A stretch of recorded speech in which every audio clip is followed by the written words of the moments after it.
priatelia, to bol sen, čo ste videli.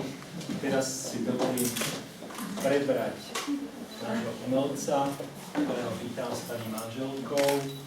Je to pán Dušan Denis.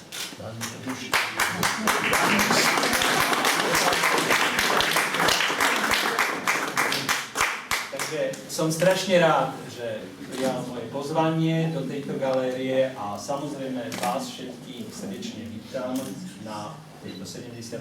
výstave. Kto sa raz stretol s Denisom, ten si ho zapamätá. Kto sa s ním rozprával, ten na ňom nezabudne. Ja som strašne rád, že táto výstava, ktorá je tu, je pod jeho gestiou a verím, že aj vám sa bude páčiť.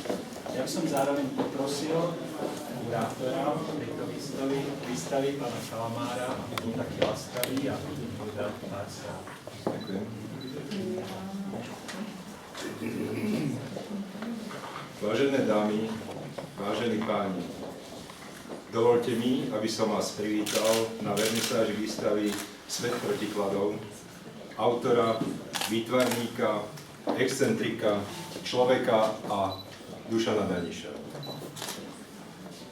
Najlepším dôkazom existencie duše je umenie, pretože len ten, kto má dušu, ho dokáže skutočne vnímať a cítiť. Sú aj takí, čo sa na to hrajú, ale tí oklamú len sami seba.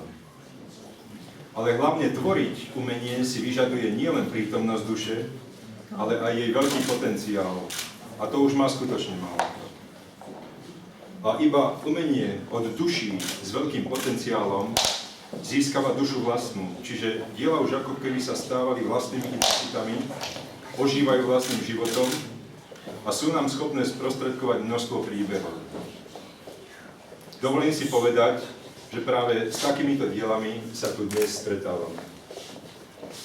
Veď určite nie náhodou meno Dušan, latinský eupsychius, znamená človek s veľkou dušou. Kto je vlastne Dušan Daniš? Je to človek nekonformný, nekompromisný, nepoplatný nikomu a ničomu. No aby to neboli teda len samé nie, tak človek, ktorý ako keby bol sám svojim maliarským štetcom. Človek, z ktorého pohľadu sa lejú všetky farby. Človek, ktorý nehovorí o tom, ako by sa malo žiť, ale žije tak, ako by sa malo hovoriť. Človek, ktorý má úplne zaradenie aj v abecede, pretože nie je jednoducho písmenkom v rade. On sa nikdy nezaraduje. On je výkričníkom. A výkričník je vlastne narovnaný otáznik, čiže otáznik, ktorý sa nehrbí, ktorý neskláňa hlavu a ktorý zároveň kladie aj odpovede. A presne také je aj jeho dielo a jeho obrazy. Po jednej návšteve vzácnej, čo sa podarilo priateľovi z literárneho klubu Jakubovi Námešnému navštíviť Dušana v ateliéri, tak napísal jednu krátku báseň, ktorú by som dovolil, aby vám teraz požiadal, aby vám predniesol.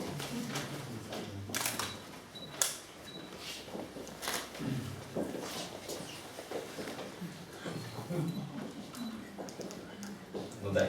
Sú dni, kedy sa rodia obrazy. Štece oplakávajú pána, nikdy neuvidia krásu svojho pána. Ďakujem.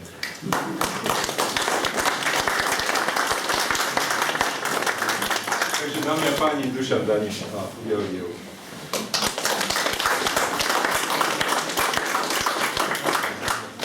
Pekne ďakujem. Ja by som teraz poprosil Dušana, keby povedal pár slov. Môžem povedať a veľmi rád poviem pár slov k tomuto, bol som upozornený, pár slov, pár vied. Pravím, Jožko, zober si lopatu, musíš ma zabiť, ale skúsim to zabrzdiť čas, dobre? Prečo sme tu, prečo toto? Celá výstava je o svete protikladov. Stále žijeme vo svete, ktorý by sme si predstavovali, že by bol plný lásky, plný mieru, plný nehy, každý potom túži, napriek tomu žijeme absolútne ináč, ako máme vo vnútri, vo svojich dušiach.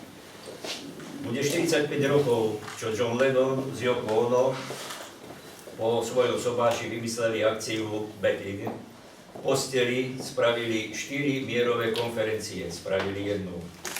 Verím, že mnohí vedia o tom, ale pripomeniem. Jednu spravili vo Viedni, jednu v Paríži, jednu v Amsterdame a vzhľadom k drogovej afére Johna nepustili do New Yorku, tak spravili v Montreali 4. Kde na otázky novinárov, ktorých pustili do izby, do svojich postelí, k svojim posteliam, ako si, pán Lennon, predstavujete, že bude svetový mier, dal veľmi jednoduchú a stručnú odpoveď. My z Yoko Ono ostaneme týždeň, to znamená 7 dní sa milovať v posteli. Ak to spravia všetci na svete, je povojná. Návod jednoduchý, ja som bol puberťak v podstate, mňa to vtedy oslovilo, doteraz to oslovuje v podstate väčšinu sveta.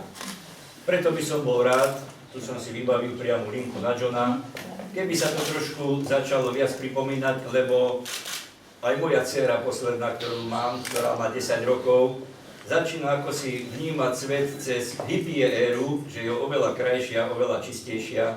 Nikdy som nebol ani ortodoxný hypák, ani som v podstate s tým nič nemal. Zdanie klame, vlasy, brada ešte neznamená, že človek musí byť hypák. Išlo len a len o to žiť pre lásku. Lásku ako najväčší fenomén na svete, ktorý bol vymyslený. Lásku v posteli, lásku k deťom, lásku k robote, lásku k prírode. Proste celý život tvrdím a doma stretlo vy o tom, nič viac ako láska neexistuje. Všetko je len popri tom. Znamená noc premilovať, cez deň dať čo namalovať a ostatné je navyše. Vyberte si, čo chcete. Môžete byť doktor celý deň a noc milovať, alebo to je jedno. Aj upratovačka môže robiť dobré robotu, ale láska ako taká. Takže poklona Johnovi za jeho nápad a ďakujem za účasť, pekne vítam a bol by som rád, aby ste si tento deň zapamätali, lebo výstava, na ktorých som bol, na stovkách výstav som bol a mám čo robiť niektoré, aby mi ošli do hlavy. Nemám rád výstavu, aby sa nezapamätala. Tak tento kúsok recesie príjmite ako to, čo by mohlo ostať v tých hlavičkách. Ešte raz ďakujem a pekne vítam.